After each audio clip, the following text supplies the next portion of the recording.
He was 7 years old, barefoot on boiling asphalt, and he threw himself in front of a Hells Angels motorcycle with both arms spread wide. "Don't start your bikes." 3 words. That was all he had. No phone, no adults, no neighbor who had answered their door. Just a boy, a roaring engine, and a man who chose to crouch down and listen instead of riding away. What Ray Callahan found inside that house on Mason Street would silence an entire neighborhood. It would rewrite everything they assumed they knew about danger and about who actually shows up when it matters most. The man they crossed the street to avoid. He was the only one who stayed. Owen Barrett had a habit of watching things carefully before he spoke. His second-grade teacher, Mrs. Aldridge, called it thoughtful. Frank Holt, the neighbor across the street who kept his lawn edged like a surgical cut, called it that quiet kid who stares. Owen didn't mind either description. He'd learned early that watching and waiting told you more about people than anything they chose to say out loud. Mason Street in Bakersfield sat in the northeastern part of the city, where the neighborhoods weren't quite run down, but weren't quite anything else either. The houses were mostly built in the 60s, single-story stuccos with carports and chain-link fences and old jacaranda trees that dropped purple blossoms on the sidewalks every spring. In summer, the San Joaquin Valley heat turned the air into something you could almost taste, dry and faintly metallic, like old pennies left in the sun. By September, that heat had a particular quality of stubbornness, as though it had committed to staying and hadn't yet been convinced otherwise. Owen and his mother, Diane Barrett, had lived in the house at 412 Mason Street for 3 years. It was a rental, 2 bedrooms, with a water stain on the bathroom ceiling shaped vaguely like a boot.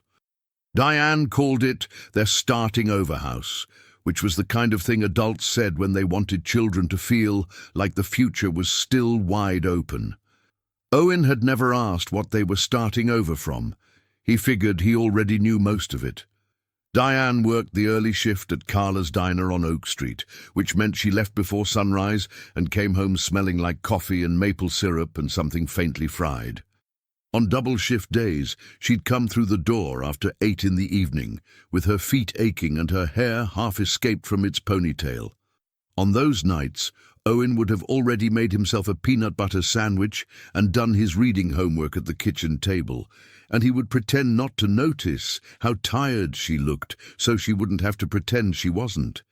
She was 34 years old, his mother, with hazel eyes that tilted up slightly at the corners, and a laugh that came out of nowhere and filled a whole room. She was also, and had been since she was 19, asthmatic. Not the kind that made people nervous to be around, not the gasping, dramatic kind you saw in movies, the kind that lived quietly in the background, managed with a blue albuterol inhaler that she kept in her apron pocket at work and on the kitchen counter at home. Most of the time, Owen barely thought about it. Most of the time. He was sitting at the kitchen table on that particular Saturday morning in late September, eating cereal and reading a library book about deep-sea fish, when his mother came in from the backyard with the laundry basket on her hip. Outside, the jacaranda was dropping its last blooms of the season, and the sky over the valley was the kind of clean blue that made Bakersfield look innocent. "You eat yet?" she asked, though she could see perfectly well that he had. "Yep." She set the basket on the couch and began folding, her movements efficient and automatic, a skill built from years of doing laundry fast so she could move on to the next thing. Owen watched her the way he watched most things, quietly cataloguing. She coughed. It was a short, dry cough, the kind she made sometimes when the morning air quality was poor. Owen looked up from his book. "You okay?" "Fine," she said, and coughed again. He watched her reach for the inhaler on the counter, 1 pump, 2, and wait with the particular expression of someone listening to their own body for news. After a moment, she set the inhaler down and resumed folding. "Air's dry today," she said. "Yeah," Owen agreed, and looked back at his book without actually reading it. After breakfast, she made sandwiches, and they ate together at the kitchen table. She asked him about his library book, and he told her about anglerfish, how they used a bioluminescent lure attached to their heads to attract prey in the absolute darkness of the deep ocean. Diane listened with her chin in her hand, the way she always did. "So it glows to trick things into coming close," she said. "Yeah." "Huh." She picked up her sandwich. "People do that too." Owen thought about it. "With glowing." She laughed, that room-filling laugh. "No, baby, with looking harmless." He turned that over in his mind while he chewed. It was the kind of observation she wrapped inside ordinary conversation, the kind he would remember for years without knowing why. After lunch, she washed the dishes, and Owen dried, standing on his step stool. She coughed twice more. He counted both coughs without looking at her. "Think I'll take a rest," she said. "Wake me if anything." "Okay." She went to her room. Owen went back to his book. The house settled into the deep, honeycombed quiet of a hot afternoon. Through the window screen, he could hear Frank Holt's hedge trimmer across the street, and somewhere down the block, a radio playing country music, and the low, constant murmur of traffic on Highway 58. Then, from somewhere further, from the direction of Oak Street, came a different sound entirely. Low and rumbling, multiple engines overlapping into something that felt more like a vibration than a sound. Owen went to the front window and looked out. He couldn't see anything yet, just the heat shimmer rising off the asphalt and Frank Holt across the street, standing completely still, hedge trimmer held at his sides, facing the direction of the sound with the particular posture of someone who has decided in advance to disapprove of whatever is coming. Owen watched.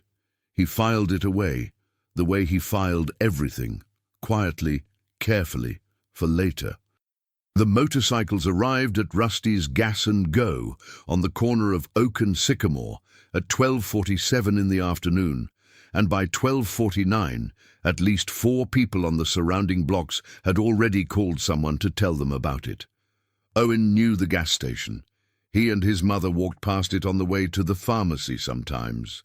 It was a flat, sun-faded building with 2 pump islands and a small convenience store that sold scratchers and beef jerky and the kind of sodas that came in flavors named after weather events. The attendant, a thin man named Dale, had once given Owen a free bag of pretzels because, he said, he looked like he could use some pretzels. There were 12 of them. 12 motorcycles in a loose, practiced formation that wheeled into the lot with a sound like controlled thunder. Their leather cuts bore the unmistakable bottom rocker, California. Above the central patch, the name that had carried enough mythology to make grown men step back from sidewalks. Hell's Angels.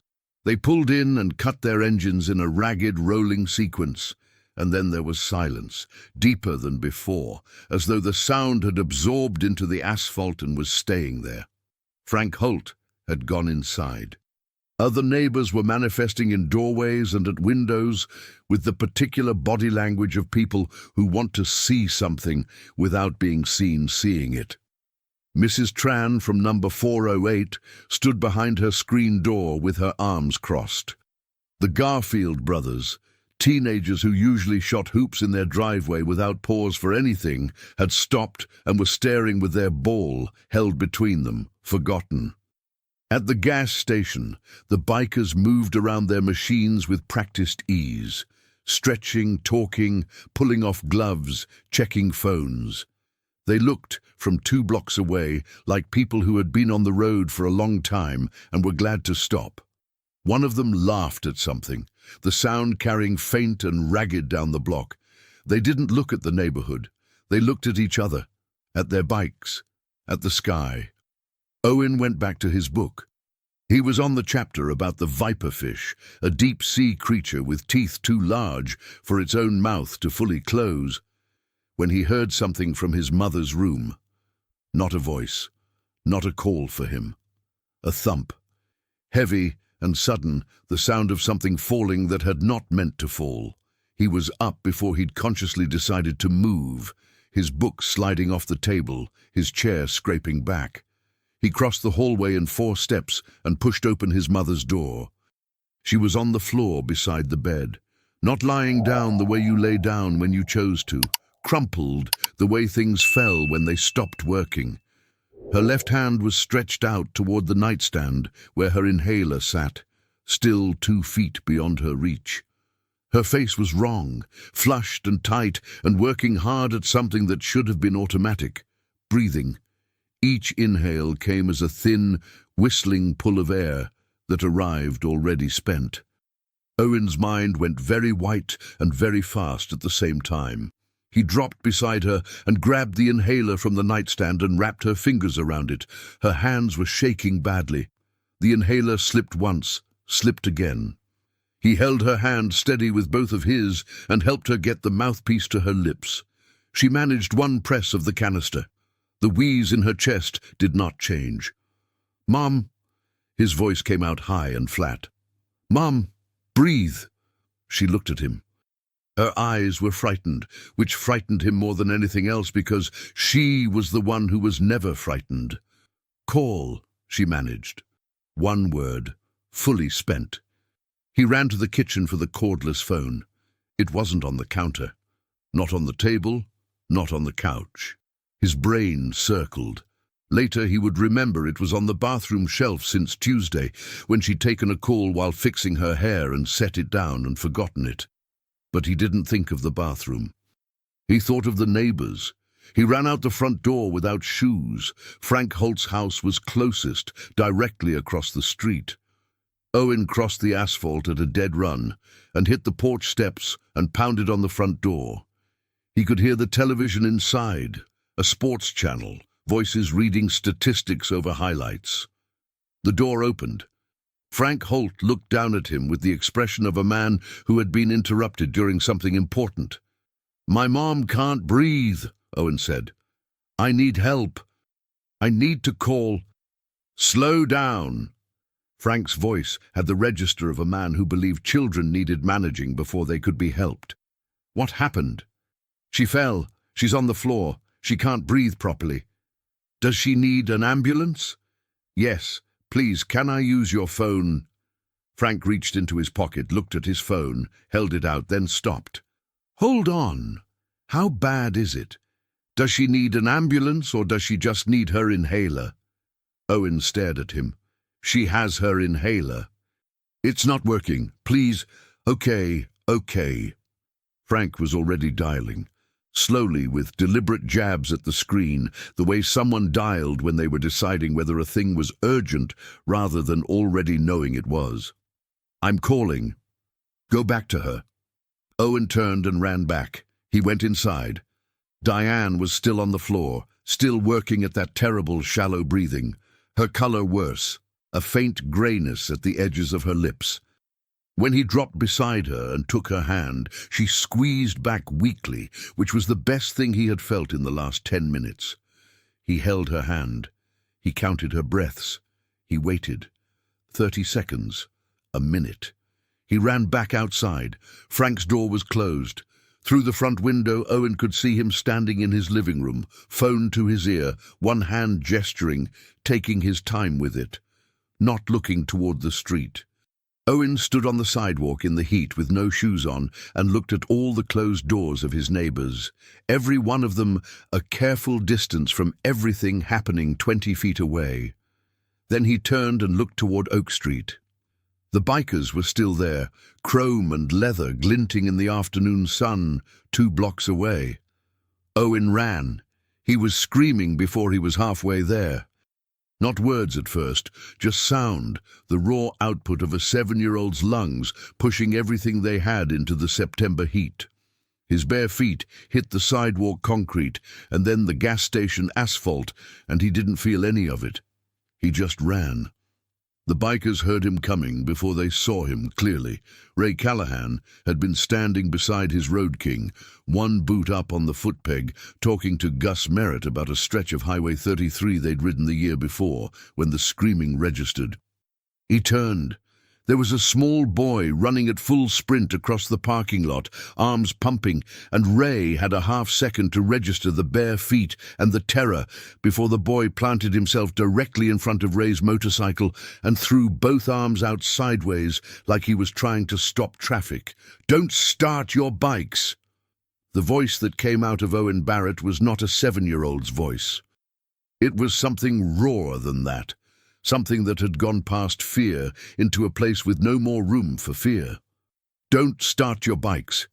Please, you have to help me. My mum, she can't breathe. She's on the floor." The lot went quiet. A couple of the guys had their hands already on their ignitions. They stopped. 12 men, none of them small, none of them unfamiliar with tension, and every single one of them stopped. Ray was already crouching. He got down to Owen's level in one practiced motion, his knees on the oil-stained asphalt, bringing his face to the boy's face. Up close, Owen was soaked through with sweat and shaking, his eyes locked in the particular wild focus of someone who has decided that this, right here, is the only thing that exists in the world. "Hey," Ray's voice came out low and level. "I hear you. Tell me where she is." "My house. Mason Street. She fell. She's on the floor. Her inhaler isn't working." Ray was already standing, already turning. "Gus?" Gus Merritt moved without being told anything else. He was a big man, 6'2" and broad, with a grey-streaked beard and hands the size of work boots. And he had spent 4 years as an emergency medical technician in Fresno before a back injury had taken him off the rig. He didn't talk about those 4 years much. He thought about them sometimes, quietly, in the way that experience that costs you something tends to stay. "Which house?" Gus said. 412, the one with the purple tree out front. "Go." Owen turned and ran. Gus ran behind him, and Ray was behind Gus, and Cole, a quiet, rangy biker who nobody told to come but who assessed the situation in about 3 seconds and came anyway, followed behind Ray. 2 blocks of Bakersfield Street on a September Saturday under a sky that didn't care about any of it. From his front window, Frank Holt watched them go. He still had his phone in his hand. His expression was the expression of a man receiving confirmation of something he had already decided was true. He dialed 911. When the dispatcher answered, he spoke clearly, and with the confidence of a man reporting a public safety emergency. "I need to report. There are Hell's Angels on my street. They just grabbed a young boy and they're running toward a house, 412 Mason Street. It looks like they've taken a child." He watched through his window. He did not go outside. Owen reached the front door and turned the handle. Locked. He had run out so fast he hadn't thought about it, hadn't thought about anything except getting to his mother. He slapped both palms flat against the wood, the sound small and desperate. "It locked when I came out," he said, and his voice cracked completely on the last word. Ray stepped up beside him. He looked at the door.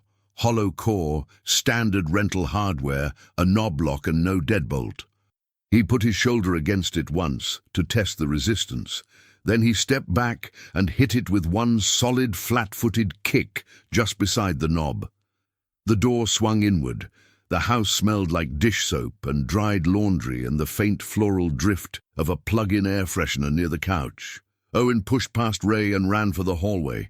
Diane was where he had left her, beside the bed, and she was worse.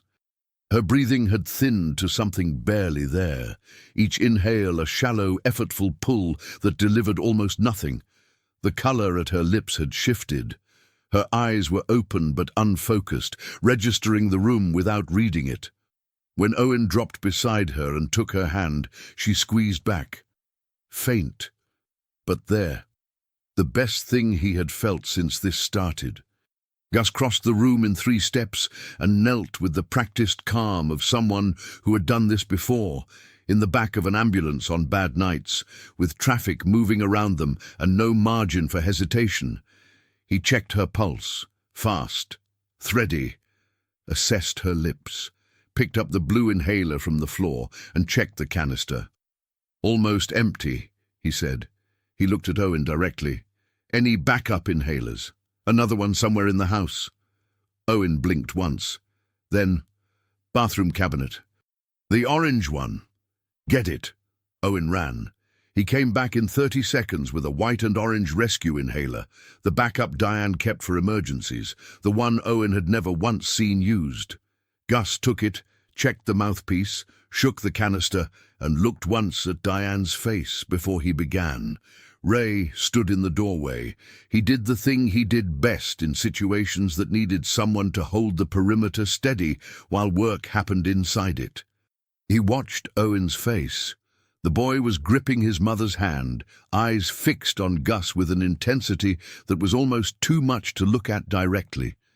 And he watched Gus work, and he pulled out his phone and called 911 himself. Woman down, severe asthma attack, possible oxygen drop, he said when the dispatcher answered. 412 Mason Street in Bakersfield. She needs a bus now. He gave the address twice slowly and waited for confirmation before he ended the call. Cole appeared behind him with a glass of water from the kitchen, set it on the nightstand without a word, and stepped back. Owen noticed this. He noticed everything. Gus administered the rescue inhaler in careful, measured doses, counting between presses, coaching Diane through each breath with the low, even voice of someone who has learned that panic is a second problem you don't need. The change was not immediate. It came in increments, small, hard-won degrees of ease in her chest, each breath landing a little deeper than the last. Her color began to return. She turned her head and looked at Owen clearly for the first time since he'd found her on the floor. Her eyes focused. "Owen," she whispered. "I'm here," he said. She looked past him at Gus, this large, tattooed stranger kneeling on her bedroom floor, and then back at her son, and the question in her eyes was the clearest thing in the room. "I got help," Owen said simply. "I got help, Mom." From down the block, faint but growing, came the sound of a siren, and from directly outside, much closer, came the sound of 2 police cars turning onto Mason Street. The 2 officers came through the open front door with hands on their holsters.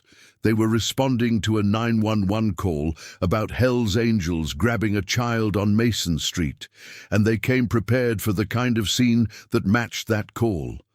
What they found instead stopped both of them in the hallway. A large tattooed man knelt on a bedroom floor, calmly administering a rescue inhaler to a semi-conscious woman. A second large tattooed man stood in the doorway, phone in hand, and turned toward the officers without alarm. A third stood quietly in the hall, with his arms at his sides. And in the middle of all of it, a small boy sat on the floor beside the woman, holding her hand with both of his.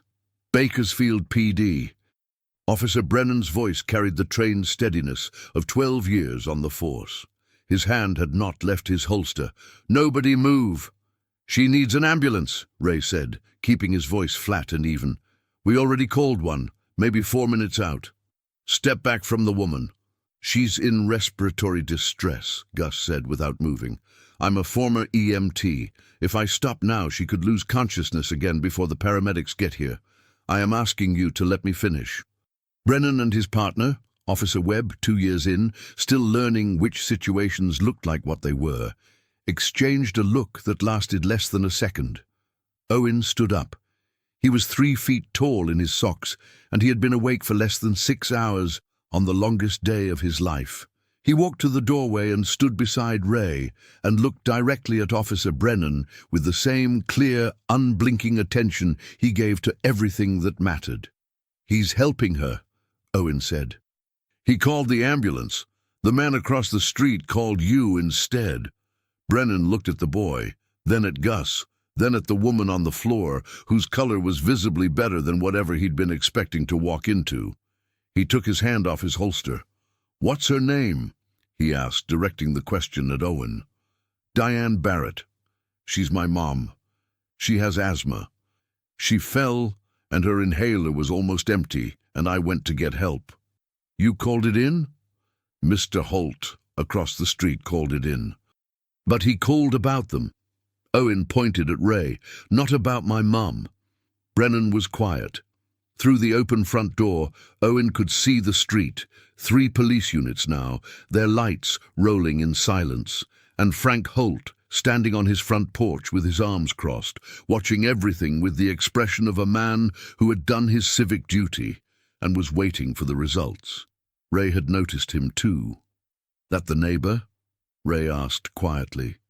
Not with anger, just confirming. "Yeah," Owen said. Ray nodded once and said nothing more. The ambulance arrived 3 minutes later. The paramedics came in efficiently with a portable oxygen unit and a stretcher, assessed Diane quickly and confirmed what Gus had already established. Severe bronchospasm, partially treated, improving but in need of hospital care. One of the paramedics, a woman with close-cropped hair and the quick movements of someone who had worked many bad calls, looked up from Diane at Gus. "Who administered the rescue inhaler?" "I did." "Dosing?" 2 puffs, 30 seconds apart, repeated at 4 minutes. She nodded. "Good call." They transferred Diane to the stretcher. She was conscious enough now to grip the side rail, and she turned her head and found Owen standing in the doorway. "I'm okay," she said, her voice still thin, but fully hers. "I'm okay, baby." "I know," he said. Outside, Officer Brennan was standing on Frank Holt's porch with his notepad out. Owen couldn't hear the conversation clearly, but he could read Frank's posture, the initial confidence of a man reporting a crime giving way by slow degrees to the discomfort of a man being asked to account for the specific details of what he had actually seen and done. Frank was talking with his hands now. Webb came back inside and found Ray still in the hallway. "What actually happened?" he asked. Ray told him, straight and clean, no embellishment. Owen confirmed each step. Hole added the sequence when asked. Webb wrote all of it down without editorializing. When Webb got to the part about Owen arriving at the gas station, he looked at the boy for a long moment. "You ran 2 blocks to get them?" he said. "Yes, sir." "Why them? Why not knock on more doors?" Owen considered this for only a second. "Because I already knocked on the door that was supposed to help," he said, "and he didn't."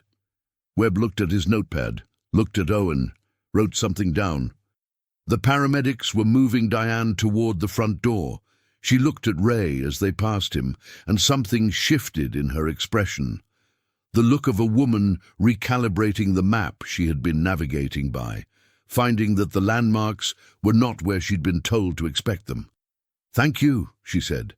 Ray put one hand briefly over his chest. "Take care of yourself." Outside, the ambulance lights painted Mason Street in rotating color. The neighbors had come out now. Mrs. Tran, the Garfield brothers, a couple from the end of the block whose name Owen had never learned, standing at their property lines, watching with the careful expressions of people who had arrived after the most important thing had already happened. Frank Holt stood at his porch railing with his arms at his sides, no longer crossed. Something had gone out of his posture, the way air goes out of a thing when it's been punctured. Owen stood on his front step and watched his mother's ambulance pull into Oak Street and disappear.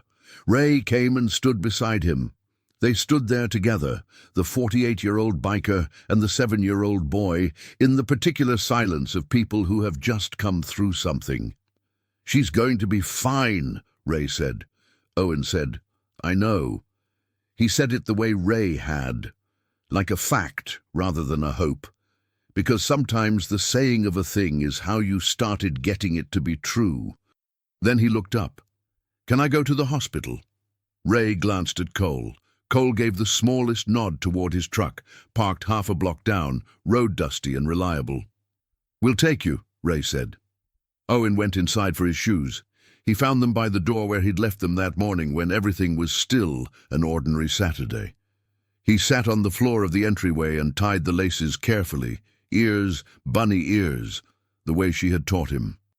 Then he stood, pulled the broken door closed behind him as best he could, and walked out to where Ray was waiting. Kern Medical Center sat on Truxton Avenue, about 10 minutes from Mason Street depending on the lights. Cole drove with Owen in the front seat and Ray in the back, backward from how it might have looked from outside, but the natural result of a small boy and a large cab, and a man who understood instinctively where he needed to be. Owen sat up straight and watched the city pass by the window. Bakersfield on a Saturday afternoon. Car lots and fast food signs and palm trees, and the distant silhouettes of oil derricks rising from the valley floor against the amber sky. It was a working landscape, honest about what it was. He had always liked that about it. At the hospital, Gus was already waiting by the entrance.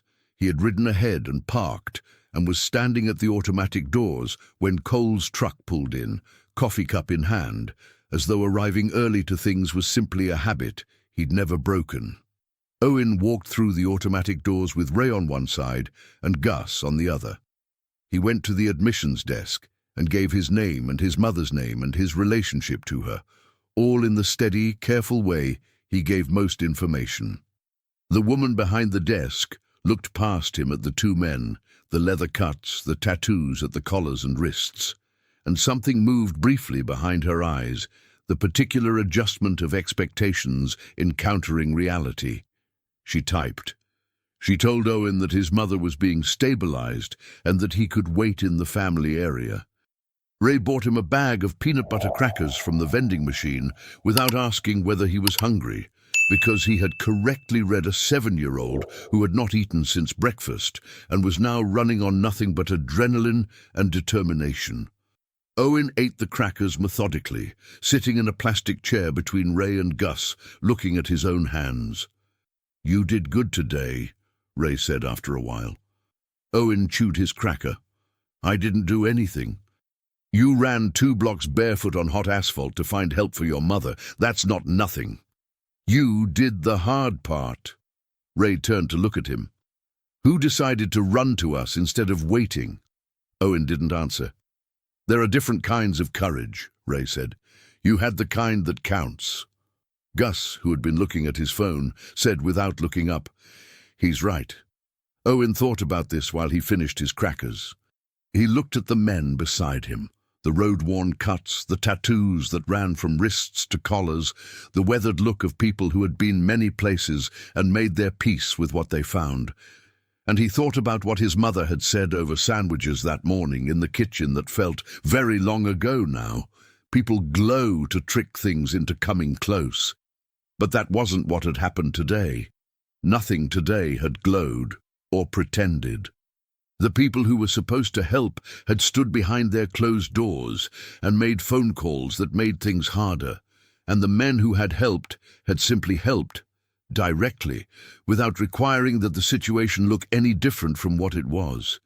Maybe the deception was the other way around, Owen thought. Maybe it was the closed doors that glowed. Maybe the most dangerous thing on Mason Street that afternoon had been the man in his living room with the phone in his hand, dialing slowly. A doctor came out after 40 minutes and found Owen in his chair. He spoke with the calm efficiency of someone delivering good news, but not wanting to oversell it. His mother was stable, had responded well to treatment. Her oxygen levels were back within normal range. She would be kept overnight for observation and should be discharged by Sunday afternoon. Owen nodded at each piece of information, taking inventory. "Can I see her?" "Give us a little longer to get her settled," the doctor said. He looked at Ray and Gus behind Owen with a version of the expression Owen had been seeing all afternoon. The recalibrating look, the mind adjusting its presets to match what it was actually seeing. Then he went back through the doors. Gus stood and stretched. "I'm going to get more coffee." Ray sat with Owen in the waiting room.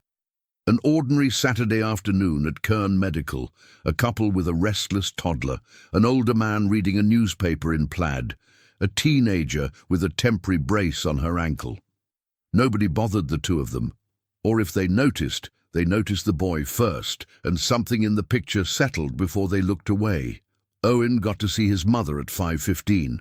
She was in a bed by the window, the afternoon light going amber behind the blinds. There were lines and monitors, but her color was right, the color he knew, not the grey-edged version from the bedroom floor. She looked tired and present, which was everything. Owen stood beside the bed, and she put her hand on his face and didn't say anything for a long moment. "Tell me," she said. He told her. All of it. Frank Holt's door, the closed neighbors, the gas station, running barefoot, Ray crouching down to hear him. He told it plainly in sequence, the way she had always told him things were best told, straight and without decoration. She was quiet when he finished. Outside, the sun was going low over the San Joaquin Valley, spreading the sky in bands of copper and fading blue. "Where are they now?" she asked. "Waiting room. I don't think they're leaving until I have a way home." Something moved across her face, something tired and complex and quietly grateful, the look of a woman rearranging the furniture in a room she thought she had already figured out. "I want to see them," she said, "before they go." Owen went and got them. They came in, Ray first, then Gus, filling up the doorway in their leather cuts fully themselves against the white walls of the hospital room. And Diane looked at them from her bed with the direct, clear gaze she used when she meant every word of what she was about to say. "I don't know how to thank you," she said. Ray shook his head. "Your boy did the work. We just showed up." "That," Diane said quietly, "is more than you know." Ray reached into the front pocket of his cut and placed a small card on her nightstand. Plain white, a name, a phone number. Nothing else. "Anything you need," he said. "Ride to a follow-up appointment. Fixing that door. Anything at all." Diane looked at the card, then up at him. "That door was sticking for 2 years before you touched it."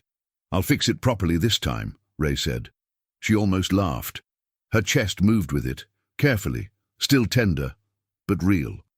Owen stood at the foot of the bed and watched the two of them, his mother and the biker, in the ease that existed between two people who had shared something honest, and he filed the image away in the place where he kept things he would remember forever without needing a reason. Outside in the parking lot, on the way to Cole's truck, Ray stopped and looked at Owen. "You know the strange thing?" he said. Owen looked up. "Half the people on your street were probably watching when you ran past. And not one of them thought to ask where you were going or why. They probably figured I was just a kid running," Owen said. "Right. And we were just bikers at a gas station." Ray looked out at the lot, the last of the sun catching the chrome on Cole's truck. Nobody looks at the full picture. Owen put his hands in his pockets. "My mum says people look at the glow." Ray tilted his head. "She says people glow to get things to come close," Owen said. "Like the fish in the deep ocean with the light on their heads." Ray was quiet for a moment. "Anglerfish," he said. Owen blinked. "You know about anglerfish?" "I know a little about a lot of things," Ray said, and his voice had something in it that wasn't quite a smile and wasn't quite sadness, but lived in the space between both. "Let's get you home." They walked to the truck, the three of them, the boy, the biker, and Cole's long, quiet shadow stretching ahead of them on the asphalt. The valley was cooling now the way it always cooled in September, the day's heat releasing back into a sky that had gone the color of old amber. Somewhere behind them, inside Kern Medical Center, Diane Barrett was breathing steadily in a bed by a window, with a plain white card on her nightstand and a broken door at home that would be fixed correctly this time. And on Mason Street, the neighbors had gone back inside their houses. The lights were coming on in windows, one by one, in the ordinary rhythm of a Saturday evening. From the outside, it looked very much like nothing had changed, but it had. Every closed door on that block had a memory now, the kind that returns in quiet moments. In the kitchen, in the living room, in the seconds before sleep, the memory of what it looks like when you do nothing, and the memory of what it looks like when someone you never expected shows up and does everything. Owen Barrett was 7 years old, and he already knew which one of those he wanted to be. He had always known.